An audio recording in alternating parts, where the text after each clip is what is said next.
राम कृष्ण हरी माऊली. स्वागत आहे तुमचं माझ्या प्रवास गाथा या नवीन यूट्यूब चॅनलमध्ये. आणि आजच्या भागात आम्ही तुम्हाला कैकाडे महाराज मठ पंढरपूर याचे दर्शन करून देणार आहोत.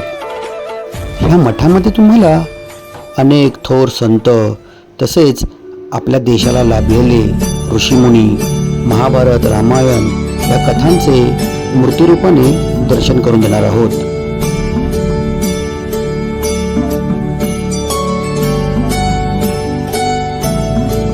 या मठामध्ये तुम्हाला रांगेतून आणि शिस्तबद्ध पद्धतीने दर्शन कसे घडेल याची संस्थानाने अतिशय काळजी राखलेली आहे. कुठेही गडबड गोंधळ होत नाही.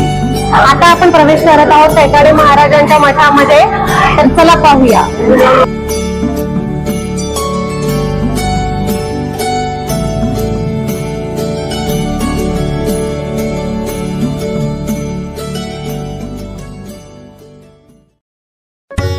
ह्या मठात प्रवेश केल्यानंतर तुम्हाला थकवा जाणवणार नाही.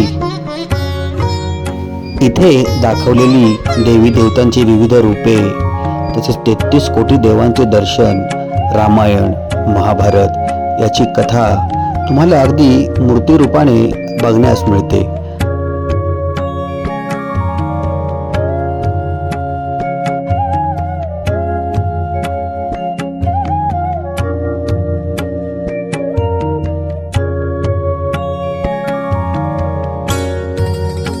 ह्या मंदिराची रचना ही अगदी सुंदररित्या केलेली आहे.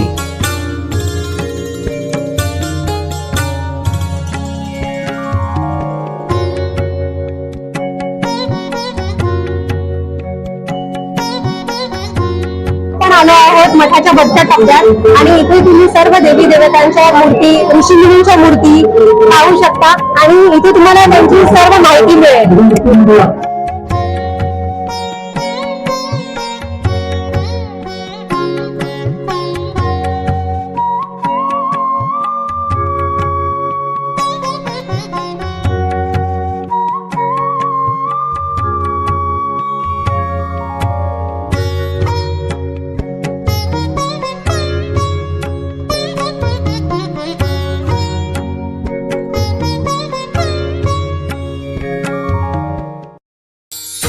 या मंदिराच्या वरच्या भागात जाण्याचा मार्ग अगदी सुंदररित्या बांधलेला आहे.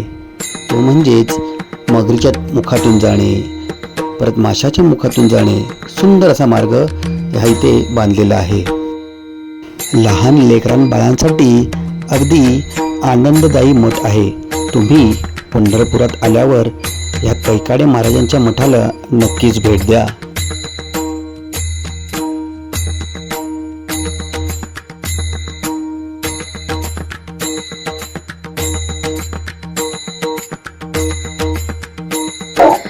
जसं की तुम्ही इथलं जे मेन आकर्षण आहे ते बघू शकता की ह्या ज्या मोठ्या मोठ्या मूर्त्या आहेत आपल्या देवी देवतांच्या. तर मंडळी, आजचा हा भाग तुम्हाला कसा वाटला ते आम्हाला कमेंटमध्ये नक्की सांगा आणि प्रवास गाथा या माझ्या चॅनलला नक्की सबस्क्राईब करा. आता ह्या पुढील प्रवास म्हणजेच गोपाळपूर आणि ते म्हणजेच नौका विहार करत. राम कृष्ण हरी.